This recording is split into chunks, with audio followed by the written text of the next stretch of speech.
Empieza. Bueno, buenas tardes. Nos juntamos hoy acá para charlar sobre esclerodermia y para contarles un poco sobre esta enfermedad y nuestro punto de vista desde la inmunología. Mi nombre es Lorena Ponzoni, yo ya estuve hablando con ustedes el día miércoles pasado, hablándoles sobre las inmunodeficiencias tumorales. La definición de esclerodermia tiene varios matices y hay varias formas de definirla. Podemos hablar que se trata de una conectivopatía de etiopatogenia autoinmune, en la que pueden afectarse la piel, los órganos internos, la sinovial y los vasos sanguíneos. La enfermedad multisistémica, crónica, de causa desconocida, que se presenta clínicamente con engrosamiento cutáneo y afectación de órganos internos por la acumulación de tejido conectivo.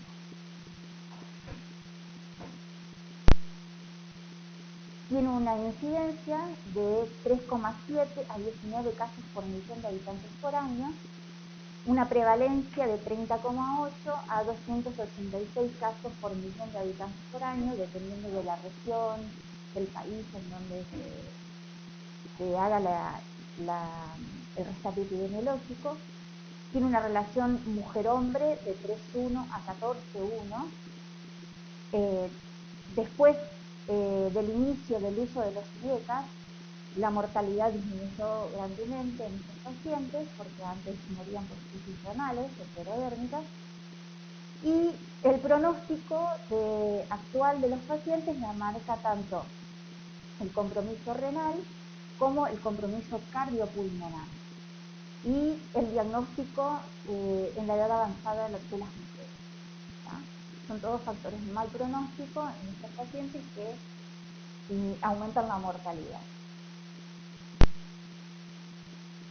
Bueno, en la etiopatogenia tenemos, por así decir, tres aspectos fundamentales que podemos hablar: la predisposición genética, las alteraciones inmunológicas y los factores ambientales. Los factores, está dentro de esos aspectos, el componente genético, el HLA, DR5 y DR3. Desde el punto de vista inmunológico, la inmunidad celular, un aspecto más, estos pacientes tienen un aspecto más T-helper colaborador de tipo TH2 y TH17, y este perfil de T-helper nos lleva a la producción de anticuerpos, tanto de anticentrómero, antinucleolares, antitopoisomerasa, antirribonucleoproteína, anticolágeno, antigraminina, y después, ¿no es cierto?, los factores ambientales que con la esclerodermia primaria están más relacionados con los síndromes esclerodermicónicos. Como vimos y como charlamos la vez pasada, y como dijimos en una clase anterior, esta etiopatogenia en sí no hay un inicio no se puede explicar exactamente cuál es el inicio de la etiopatogenia. Como se cree que el inicio, lo primero, es la lesión vascular, donde tenemos la disfunción endotelial, la activación de esas células endoteliales y la activación plaquetaria con la formación de microcoágulos. Esa lesión vascular inicial lleva a la activación, a la incorporación de los leucocitos, que activan la inmunidad adaptativa con los linfocitos TH2, las células dendríticas por medio del interferón, y los monocitos macrófagos, y esos linfocitos T activados nos llevan a la producción de anticuerpos. Esa esa lesión vascular también lleva a la producción de endotelina 1 la cual activa también los leucocitos y también es la que participa en la microangiopatía obliterativa, que es responsable tanto de la producción de los reactantes de oxígeno y de las especies reactivas de oxígeno y de la hipoxia tisular. Todos estos, tanto los anticuerpos como la activación linfocitaria, la producción de citocinas de tipo TH2, las quimiosinas, llevan a la activación de los fibroblastos que producen aumento de la matriz colágena, ¿tá? Y esto lleva al depósito y la reestructuración de la matriz, ¿tá? Con rigidez en ese tejido conectivo y alteración en la degradación de la matriz. Todo esto lleva a la formación de fibrosis. Y esta fibrosis es la que es la responsable también de la microangiopatía obliterativa. Que todo es un circuito y es un círculo cerrado en el cual nadie puede explicar cuál es el inicio de la lesión inicial. Entonces, se cree que lo primero que hay es el daño vascular, sobre el cual actúan tanto los factores genéticos como los factores ambientales, ¿tá? Y los autoanticuerpos. Ahí hay la proliferación de los fibroblastos, la síntesis de colágeno, la mayor síntesis de colágeno y el daño orgánico en la esclerodermia. Si vamos a la clasificación, la podemos dividir en 3 grupos: la esclerodermia generalizada, la esclerodermia localizada y los síndromes afines o síndromes esclerodermiformes. ¿Cuáles son las manifestaciones clínicas? Están mezcladas, o sea, la clasificación junto con las manifestaciones clínicas para poder hacer todo, entenderla mejor, digamos, a la clasificación, porque con las manifestaciones clínicas podemos entender la clasificación. La primera manifestación clínica que vamos a tener es el fenómeno de Raynaud, que como ustedes pueden ver acá, consta de una fase 1, que es una fase de hipoxia, la mano los dedos se ponen pálidos. En una fase 2 hay una congestión venosa, entonces hay una cianosis. Y en la fase 3 es la fase reactiva, en la fase de hiperemia, donde hay una vasodilatación secundaria al fenómeno de hipoxia producida.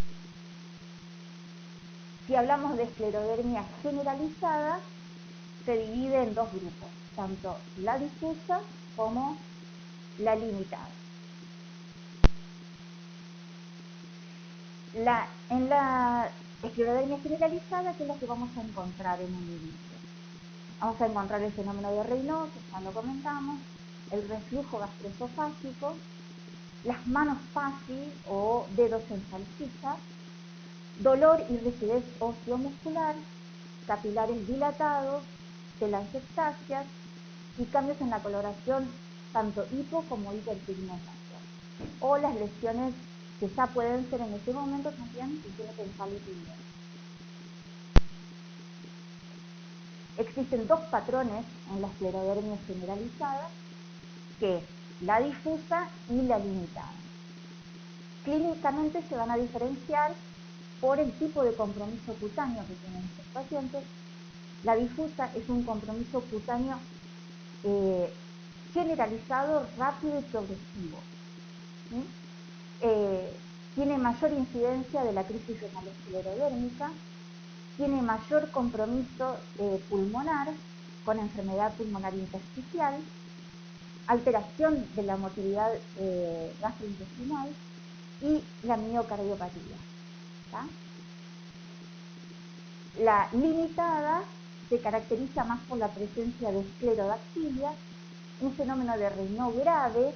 ¿A qué se refiere con esto? Que no solo se produce el fenómeno vasoespástico, sino que también hay isquemia secundaria y hay lesiones secundarias a esa isquemia, tanto como necrosis o úlceras o gangrena. Las telangiectasias son características de la limitada y la hipertensión pulmonar están entre un 5 hasta un 15% en estos pacientes.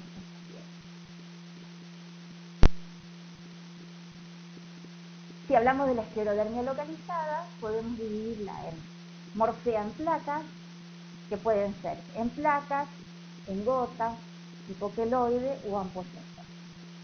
La morfea generalizada, que es la que afecta 3 o más ubicaciones, o se llama también esclerodermia panesclerótica. La esclerodermia lineal, que tenemos la esclerodermia en golpe de sable o sablazo. El síndrome de Parry-Gomberg está caracterizado también por malformaciones hemifaciales. Las manchas lineales, que se pueden presentar tanto en extremidades como en tronco. Y la morfea profunda, que también mayormente se refiere a aquellas morfeas lineales que afectan generalmente toda una extremidad.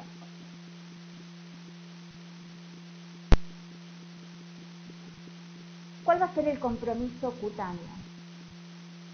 El 100% de lo que vamos a encontrar en los pacientes con esclerodermia va a ser la acroesclerosis. Esa acroesclerosis tiene 3 fases.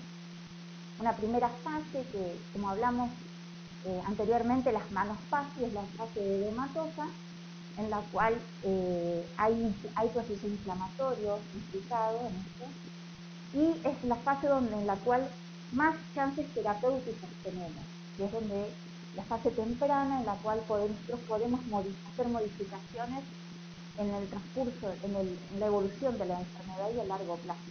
¿tá? Después viene la fase esclerótica, ¿tá? En la cual se empieza esa piel que estaba edematizada empieza a engrosarse y a fibrosarse. Y después viene la fase atrófica, que cuando ya la fibrosis ya se instaló, la piel se empieza a atrofiar y los tejidos empiezan a colapsar. ¿Qué es lo que vamos a ver en las fases? Vamos a ver un pseudo rejuvenecimiento, microstomías, telangiectasias, signo del cuello y muchas otras imágenes. Las telangiectasias también se pueden manifestar en el rostro. El signo del sablazo generalmente se manifiesta mucho en el rostro. Y después también lo que podemos ver, los nódulos subcutáneos y los calcinomas.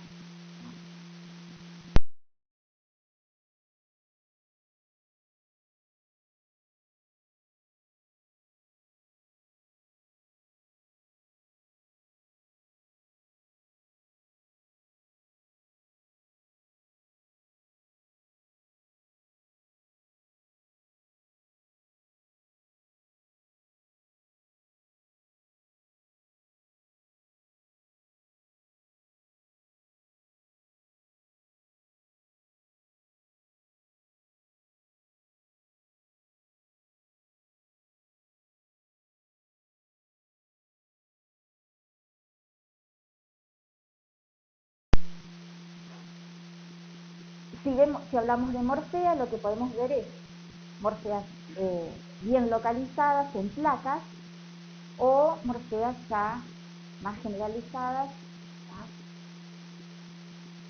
Que afectan casi todo el hemitronco.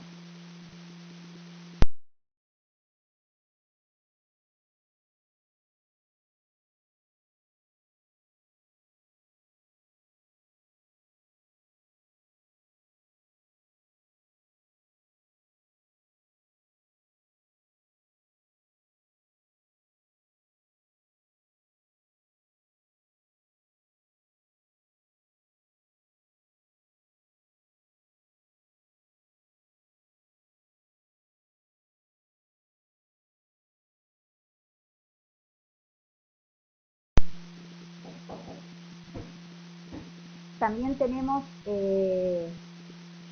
la morfea en golpe de sable, ¿está? Y lo que vamos a encontrar en este paciente es una deformidad generalmente, si se presenta en el rostro, una deformidad facial con atrofia de lo que es todo el tejido subcutáneo de esa región.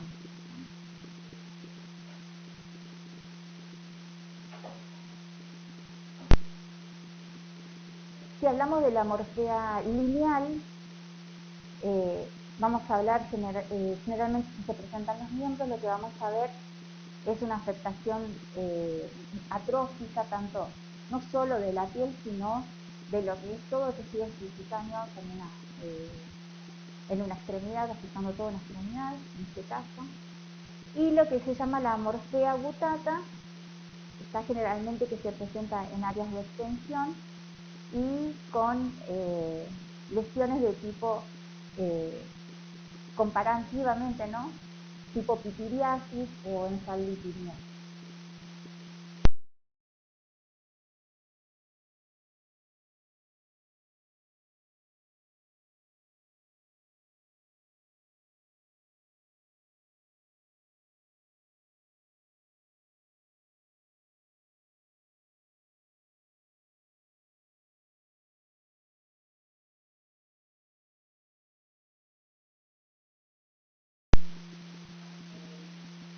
Si hablamos de los nódulos subcutáneos y las calcificaciones, generalmente estas manifestaciones tienen tendencia a presentarse en áreas de extensión y las calcificaciones también, en áreas de extensión y flexión.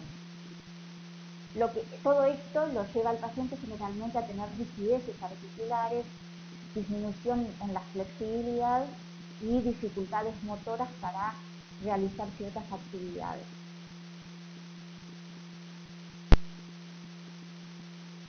Si hablamos de la parte vascular, tenemos varios aspectos de qué hablar, y lo que vamos a encontrar es que el primer fenómeno que vamos a encontrar es el fenómeno de Raynaud, que hablamos con 3 fases, aunque puede presentarse en forma bifásica con solo 2 fases, ¿está?, sin llegar al fenómeno de isquemia. Puede tener la hipoxia, pero no llegar a ser una hiperemia, y así sucesivamente, solo presentando 2 fases. Las telangiectasias, que es muy frecuente de ver ya en las fases avanzadas de la enfermedad, no es frecuente de verlas en el inicio de la enfermedad. Y los otros compromisos vasculares son la hipertensión pulmonar, la crisis renal esclerodérmica, que es básicamente un fenómeno vascular en el riñón, y el fenómeno de Raynaud coronario, que también causa bastante complicaciones en esto. Si hablamos de la parte musculoesquelética, lo que vamos a encontrar es contractura articular, poliartralgias, artritis, compromiso tenosinovial, osteólisis, básicamente en la zona distal, en la parte distal, se puede presentar esta osteólisis, lo que lleva a la pérdida de falanges distales, de los dedos, que puede también no solo presentarse en las manos, sino que también presentarse en los pies. También va a presentar compromiso de los músculos, con atrofia por desuso, y también se puede asociar con miopatía inflamatoria.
Si hablamos del sistema gastrointestinal o el tubo digestivo, estos pacientes van a tener afección tanto desde el esófago hasta el ano, pueden llegar a tener afección. En el esófago lo que vamos a tener generalmente es una alteración de la motilidad. Después, progresivamente, pueden presentar esofagitis por reflujo esofágico, estenosis, metaplasia de Barrett, adenocarcinoma, esofagitis infecciosa, todas complicaciones de las alteraciones crónicas de la motilidad. Estos pacientes con el tiempo van perdiendo todo lo que es la musculatura lisa del tubo gastrointestinal y la motilidad va siendo comprometida en forma gradual dependiendo qué parte del tubo digestivo. Pero generalmente el primero que se afecta es el estómago. También puede haber compromiso del estómago, con gastritis, retraso en el vaciamiento. El intestino delgado y el colon generalmente se manifiestan con síndromes malabsortivos y estas pacientes en la fase tardía, ¿no es cierto? Lo que tenemos con este compromiso del intestino, vamos a tener una importante desnutrición, y una dificultad en poder recuperar a los pacientes su estado muscular y nutricional. También puede estar afectado el ano y el recto. Muchos pacientes se manifiestan con incontinencias. Vamos a tener también compromiso del hígado. Muchas veces los pacientes con esclerodermia se asocian con cirrosis o colangitis biliar primaria, cirrosis biliar primaria o colangitis biliar primaria, hepatitis tóxica o hiperplasia nodular. Si hablamos del compromiso pulmonar, hasta un 70% los pacientes tienen una alveolitis fibrosante. Vamos a encontrar entre el 10 al 15% de hipertensión pulmonar. Podemos ver también pleuritis fibrosante, carcinoma de pulmón, neumonía aspirativas, que es muy frecuente en las fases tardías y cuando hay un compromiso severo de la motilidad esofágica, las bronquiectasias como consecuencia tanto de la fibrosis como de las neumonías aspirativas recurrentes, el neumotórax espontáneo secundario a las bullas que se desarrollan secundarias a esta alveolitis fibrosante, y también puede haber mucho menor cantidad que tanto en vasculitis, una hemorragia alveolar difusa, pero con mucha menor incidencia en estos pacientes. ¿Qué es lo que vamos a ver en el corazón? Aparte de lo que ya hablamos de la hipertensión pulmonar, podemos encontrar fibrosis miocárdica, insuficiencia cardíaca congestiva, miocarditis con miopatía asociada generalmente con la miopatía inflamatoria, alteraciones en la conducción por la fibrosis, se afecta el sistema de conducción y se producen los bloqueos. Estos pacientes pueden tener IAM con coronarias normales, podemos encontrar pericarditis, cor pulmonar, asociado generalmente a su hipertensión pulmonar, y la aparición de manifestaciones clínicas cardíacas es un factor de mal pronóstico para la sobrevida de estos pacientes. Paciente con compromiso cardíaco, a los 3 años tiene una sobrevida del 60% y a los 10 años mucho menor que el 40%.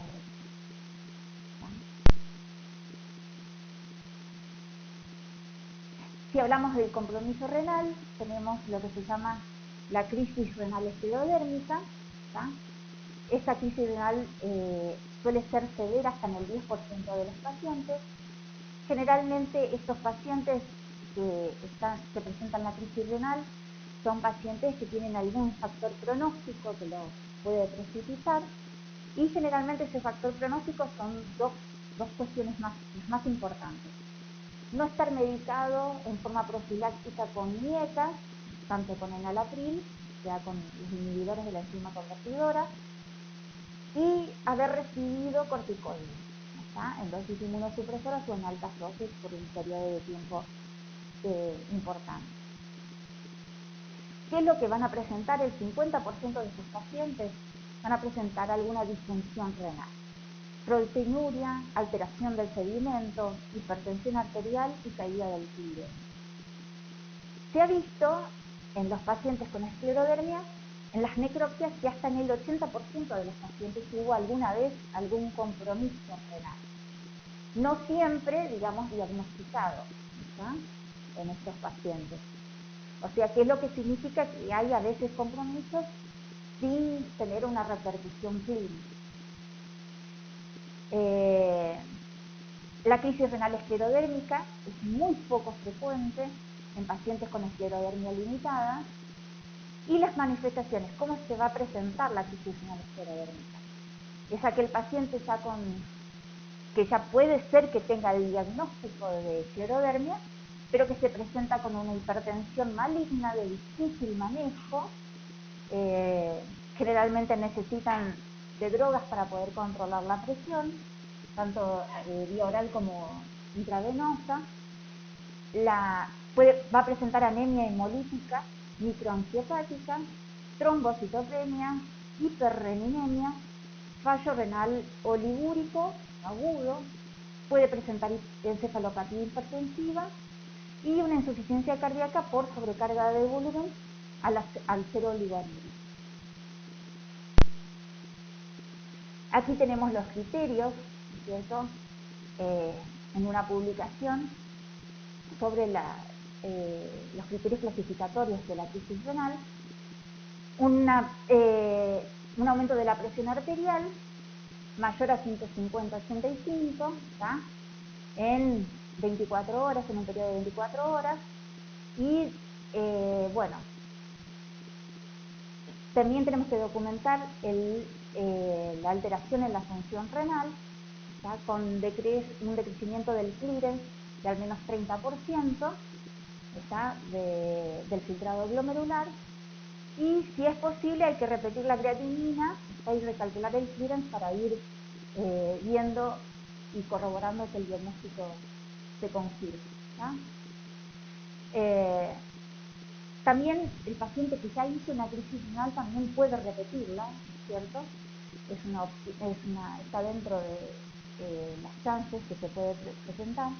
Y bueno, las otras cosas que tenemos que mirar es la anemia hemolítica microangiopática, la retinopatía de la crisis hipertensiva, el sedimento urinario, ¿no es cierto?, que va a estar patológico, edema pulmonar, oliguria o anuria, y la biopsia renal, que no siempre se hace por la clínica, por la vecindario del paciente, que muestra los daños característicos. Pero es una alternativa en caso de aquellos pacientes en los cuales todavía el diagnóstico esté dudoso, por ejemplo, todavía es un paciente que se presenta con la crisis renal, pero sin un diagnóstico de esclerodermia previa. ¿Qué es lo que vamos a encontrar en estos riñones? Vamos a encontrar un aumento, digamos, el daño vascular, ¿no es cierto? Va a haber oclusión, incluso puede haber trombos, y va a haber en los glomérulos, va a haber lo que se llama un desdoblamiento de la membrana basal, que eso, digamos, con el tiempo se transforma, ¿no es cierto?, en fibrosis, y puede, en las arteriolas se pueden evidenciar coágulos también, eventos trombóticos en la crisis renal. Y como vemos aquí, esta es una arteriola, y vemos la fibrosis que ya se manifiesta.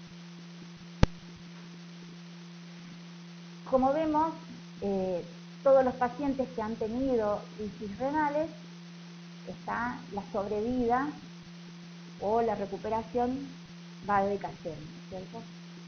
Y con el tiempo marca, digamos, un pronóstico de sobrevida para estos pacientes. ¿Cuáles son los mensajes que podemos dar en los pacientes que eh, para que nos queden en estos pacientes con crisis renales. La crisis renal esclerodérmica ocurre entre un 5 a un 10% de los pacientes con esclerodermia, y el riesgo de crisis renal esclerodérmica generalmente se dan los primeros años del diagnóstico de la esclerodermia, ¿está? Mayormente en las esclerodermias generalizadas y difusas, ¿está? O sea, las que son rápidamente progresivas, ¿está? Con un compromiso cutáneo rápidamente progresivo, que tienen el anticuerpo anti-RNA polimerasa positivo y en uso de corticosteroides. Una buena conducta que tenemos que tener para nuestros pacientes y prevenir, ¿no es cierto?, las crisis renales es siempre, a pesar de que se prioriza siempre otros vasodilatadores a los pacientes con esclerodermia, es ponerle, aunque sea en dosis, muy bajas dosis, un IECA para poder prevenir, ¿no es cierto?, las crisis renales. Y eso ha demostrado que disminuye, digamos, la incidencia de crisis renales.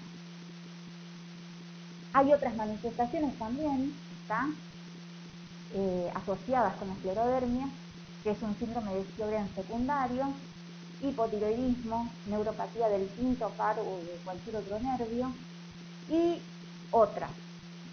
La esclerodermia puede asociarse, como tal le dice, con cirrosis biliar primaria, con lupus, con vasculitis, o sea, las asociaciones pueden llegar a ser infinitas.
Y estos son los criterios de la Asociación Americana de Reumatismo, que ya son viejos, ¿tá?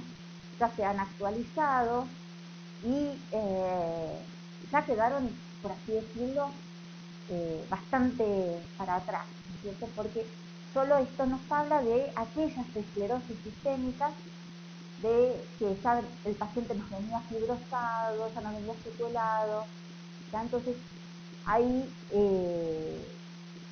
a pesar de ser una patología en la cual el paciente siempre tiene una tendencia a progresar y a evolucionar hacia un patrón de fibrosis y secuelas, pero se ha visto que el diagnóstico temprano es lo más importante. Por eso estos criterios clasificatorios han quedado en desuso, ¿tá? Porque solo hacen el diagnóstico de esclerodermia tardía, ya, ¿no? Si vamos a hacer anatomía patológica, no tiene mucho sentido, ¿no es cierto? Esto es lo que van a ver una piel hipotrófica, sin anexos, ¿está? Y con mucho depósito de colágeno y tejido conectivo, ¿está?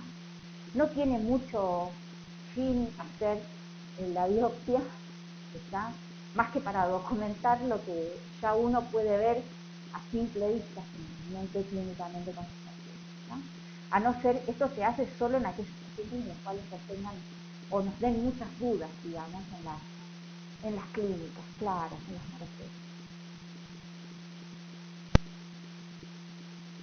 El otro método de diagnóstico es la capilaroscopía, que es un procedimiento no invasivo, y lo que nos dedicamos a ver son los vasos sanguíneos que se encuentran adyacentes en el lecho unguial. Y bueno, lo que vamos a ver es, lo que podemos ver en las capilaroscopías son áreas avasculares, asas dilatadas de capilares o megacapilares, ¿tá? Arborificaciones, microhemorragias, y es toda una especialidad que hay que estudiarla para hacerla. ¿Qué es lo que podemos encontrar? Podemos encontrar, este es un patrón normal de capilares, ¿tá? Y podemos encontrar los patrones. Un patrón lento, en el cual el paciente va evolucionando en estas fases, pero en forma lenta, progresiva, sin mucho daño entre una capilaroscopía y otra, que uno la puede hacer en forma evolutiva para controlar cómo va el paciente. Puede tener un patrón activo en el cual se ve mucha inflamación y destrucción capilar, mucha dilatación de los vasos, y después tenemos un patrón tardío en el cual ya hay mucha fibrosis, muchas áreas avasculares, ¿está? Y pueden aparecer, ¿no es cierto?, los megacapilares por ahí, ¿está?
Este cuadro nos habla muy bien de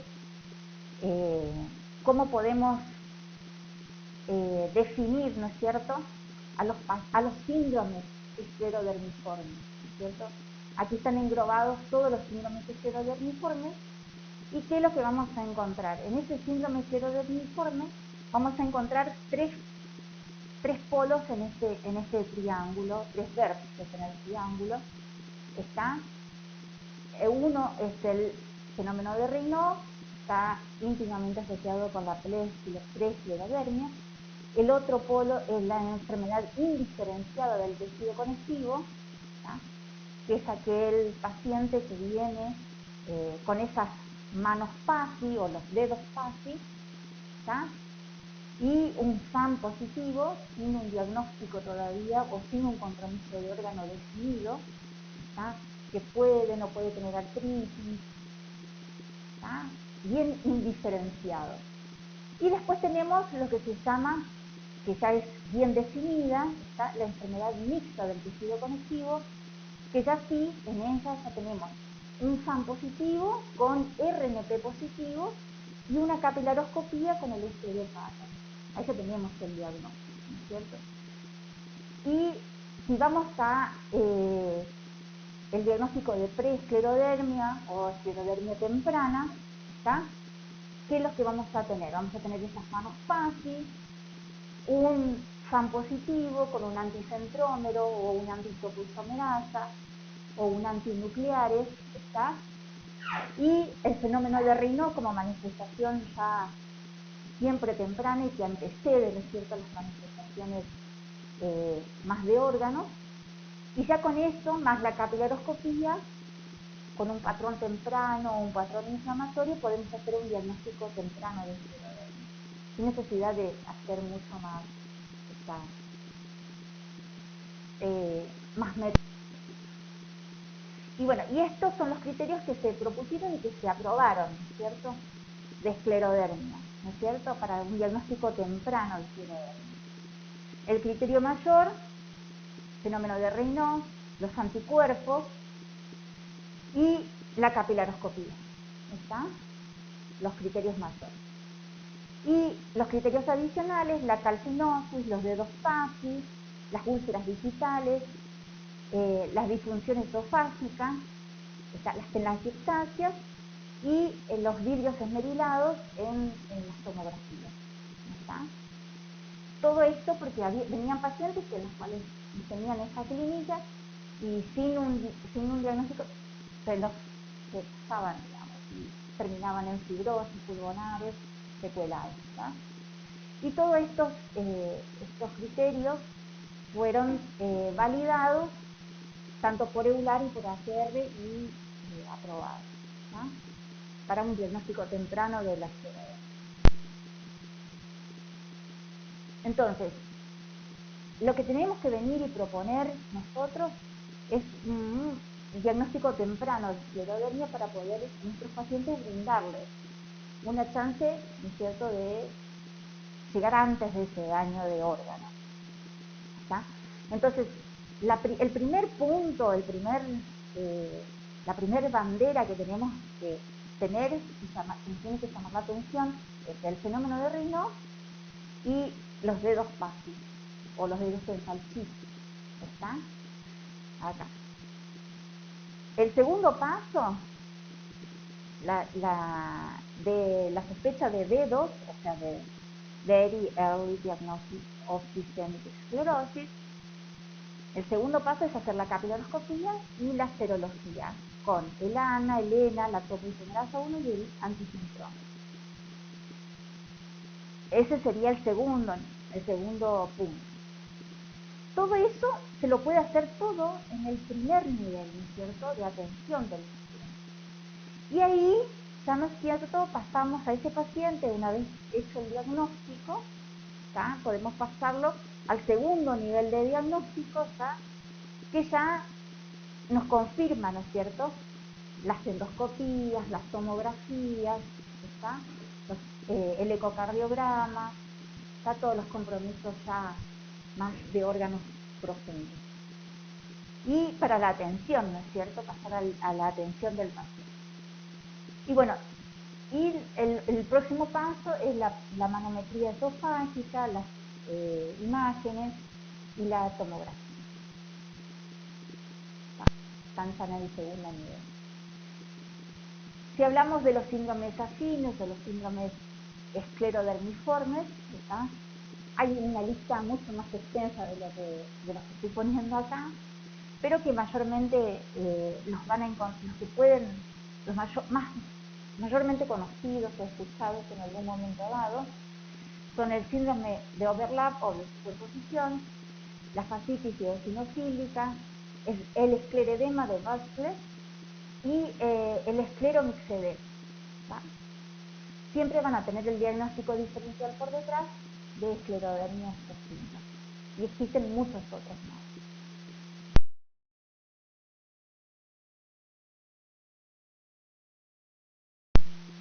Para la parte cutánea se puede usar corticoides, pero como les puse aquí, ¿no es cierto?, teniendo mucho cuidado y no se puede usar por mucho tiempo, ¿no es cierto?, también. Por eso hay otras opciones como los inmunosupresores, ¿está?, por ejemplo el metrotexate, vía oral o subcutáneo, se puede usar en estos pacientes. Y si el compromiso es muy progresivo de la piel o severo, ¿está?, o evoluciona rápidamente, también está indicado los pulsos de ciclofosfonía por el compromiso cutáneo, ¿está? Una cosa muy importante es evitar la sequedad. Si hay calcinosis, indicar diltiazem, y si es severo, microcirugía, ¿está? Si hay fenómeno de Raynaud, lo que tenemos que pedirle al paciente, que evite el estrés, el tabaco, el frío, las drogas vasoconstrictoras. ¿Y qué podemos indicarle? Los bloqueantes cálcicos, el prazosin, el sildenafil, el bosertan, los análogos de tetraciclina, y si no hay solución con eso, las cirugías con tanto con denervación, digamos, por ejemplo, de plexos, o sea, de plexos simpáticos y parasimpáticos. Entonces así el paciente no tiene tantos fenómenos vasoactivos presentes. Hemorragia. Oxigenoterapia cuando ya hay fibrosis. Y en el caso de la hipertensión pulmonar, los bloqueantes cálcicos, generalmente diltiazem, prostacyclinas, sildenafil y anticoagulación. En el caso de la crisis renal, lo que tenemos que hacer es tratar la hipertensión con IECA, doxazosina, bloqueantes cálcicos y nitroprusiato. Y si es necesario, si el deterioro de la función renal o el paciente está urémico o muy sobrecargado de volumen, no recupera la diuresis, diálisis. En el compromiso gastrointestinal, lo que vamos a indicar son los prazoles, ¿no? Los inhibidores de bomba de protones, sucralfato. En el caso de estenosis esofágicas o de afectación del esfínter esofágico inferior por estenosis, el gastroenterólogo va a realizar dilataciones periódicas de esófago. Y si hay mala absorción, desnutrición, tenemos que nutrir nuestro paciente tanto por vía parenteral o por vía enteral, ¿cierto? Plantearles diferentes alternativas. Si hay compromiso musculoesquelético, ¿no es cierto? Si hay miositis, indicar prednisona, que puede llegar hasta ser este es el único caso que podemos indicar 1 miligramo por kilo por día. Si hay artralgias y artritis, AINES y diabetes. Si hay pericarditis, AINES o prednisona, a las 48 horas, si no hay respuesta, se puede pasar a otra medida, ¿ya? A otro inmunosupresor. Bueno, muchas gracias.